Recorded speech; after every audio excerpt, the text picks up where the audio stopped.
you and welcome back to my YouTube channel. Whoa, whoa, whoa. Cue proper intro.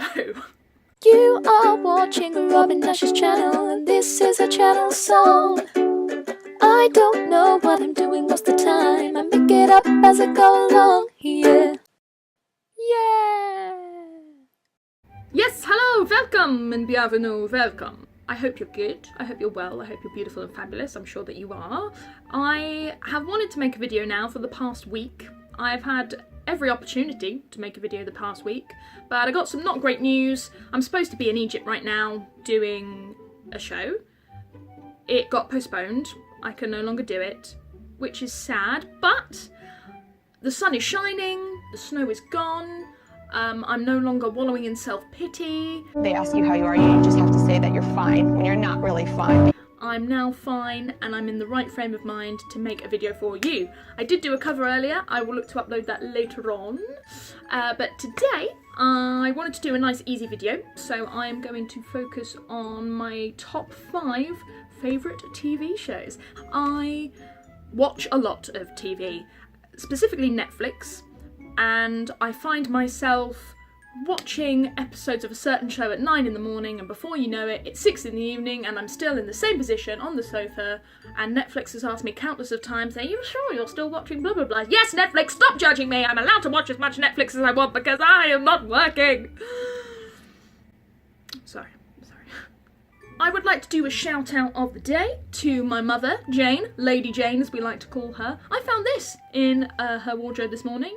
It's vintage, 90s new look. What up? And I just love this colour. I'm gonna ask if I can keep it, Mum. Is that okay? You never wear it. Can I keep it, please? These are just my recommendations. You might not like them, but I certainly do. So if you're gonna do anything, watch a couple, see if you like them.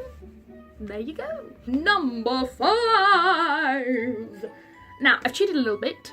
Number 5 is 2 shows because I couldn't pick between them. First one is called The Good Place. It stars Kristen Bell, and it's great.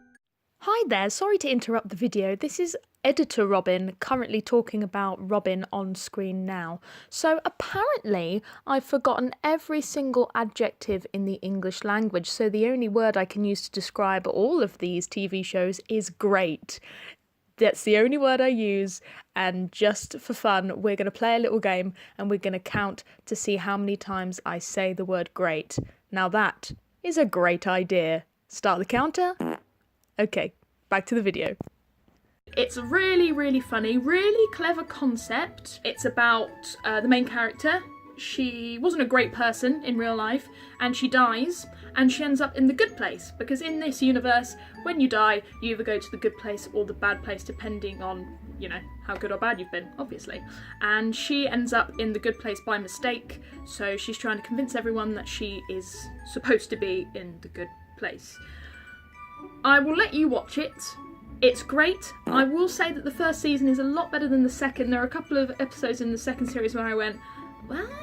But overall, solid show, and I really hope that it comes back for season 3. Also joint 5, it's what I would call my guilty pleasure TV show, and that is Riverdale. Inspiration taken from the Archie comics. It takes all these high school students and their lives, and it's great. It really reminds me, it's like nostalgia 90s. It reminds me of Bring It On, John Tucker Must Die, Mean Girls, all that jazz. Hello. Hello? Oh god, hello! Vinny, chill. Oh, I'm gonna have to edit this out, aren't I?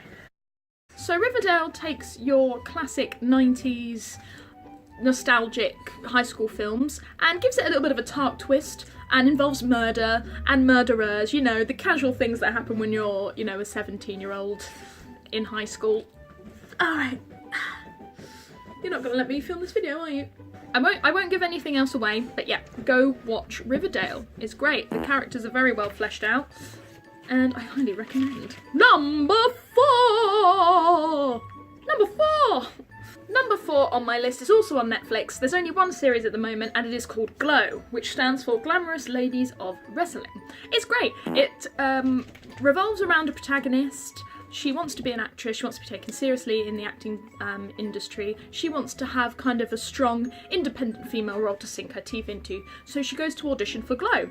And she finds out that at Glow, they are auditioning for WWE style ladies to wrestle each other. It's made me want to become a female wrestler. It's basically choreography. It's like fighting, but in a sequence, and it's great, and you have women of all races, shapes, sizes, and it's very girl power and very inspiring. So watch Glow. 'Tis great. Number 3! This is the show Smash. Or Smash. I started watching Smash about 5 years ago. 5 years ago I first watched Smash. There are 2 seasons of it. This is the only show in my list that's not on Netflix. And Smash is basically the Marilyn Monroe musical behind the scenes-esque type show.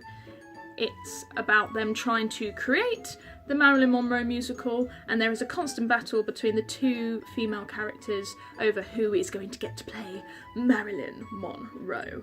I want Bombshell, which is what they called the Marilyn Monroe musical, to come out in the West End, in Broadway. Excuse me, I am filming! You've got the 2 lead actresses. You have Megan Hilty and Catherine McPhee.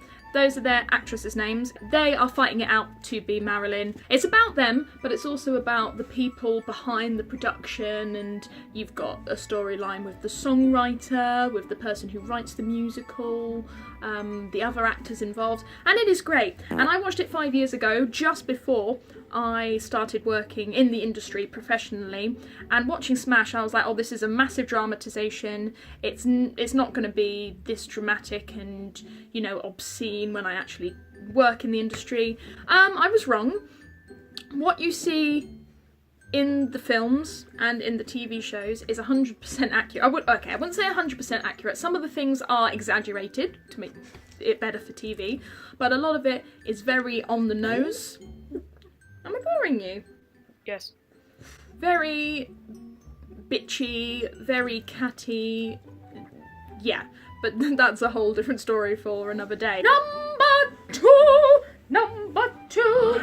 Number 2! Number 2! Number 2 is Brooklyn Nine-Nine. Probably the one out of the 5 that makes me laugh out loud the most. It's 100% my kind of comedy. Every single character in it, the relationships between them is fantastic.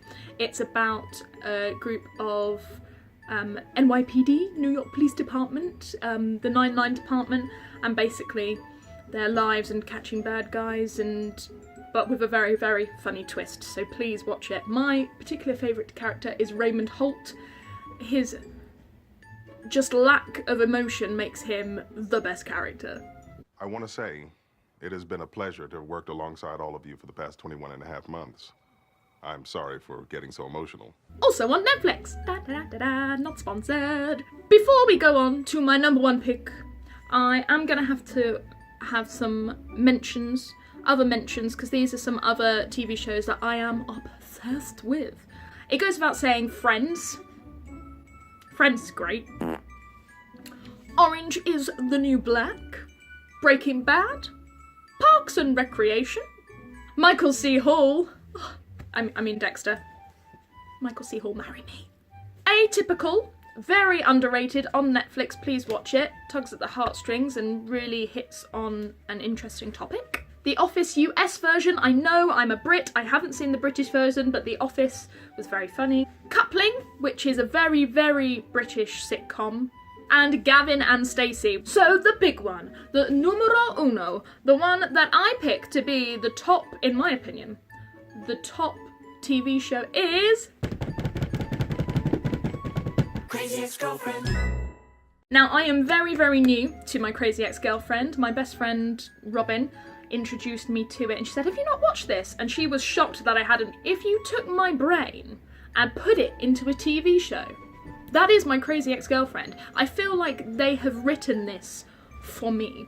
Again, this is another musical one. It tells the story of Rebecca, who is a big wig lawyer in New York. She bumps into her ex-boyfriend and kind of has a mental breakdown and decides to follow him to West Covina in California to restart her life because she was very unhappy with her life in New York City, and tries to kind of win her ex-boyfriend back.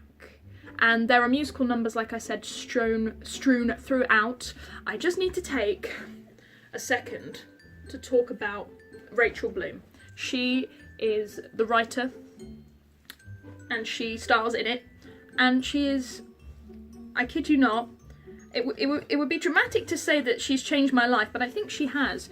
She has really inspired me because she writes the music, and the music is parody, funny, but still hitting on some,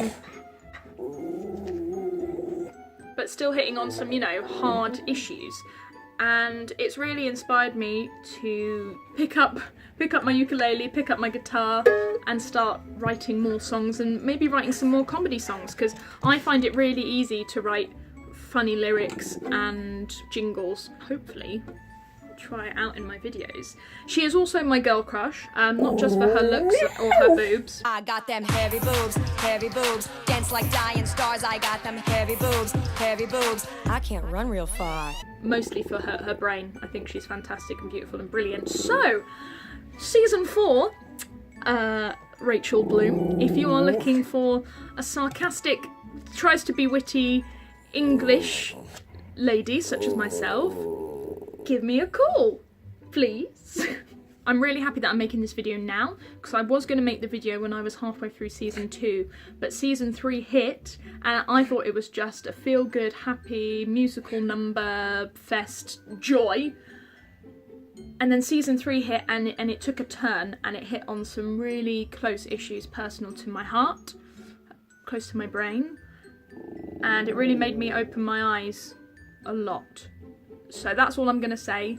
Just keep watching, and then season 3 hits and you kind of go, oh, bugger.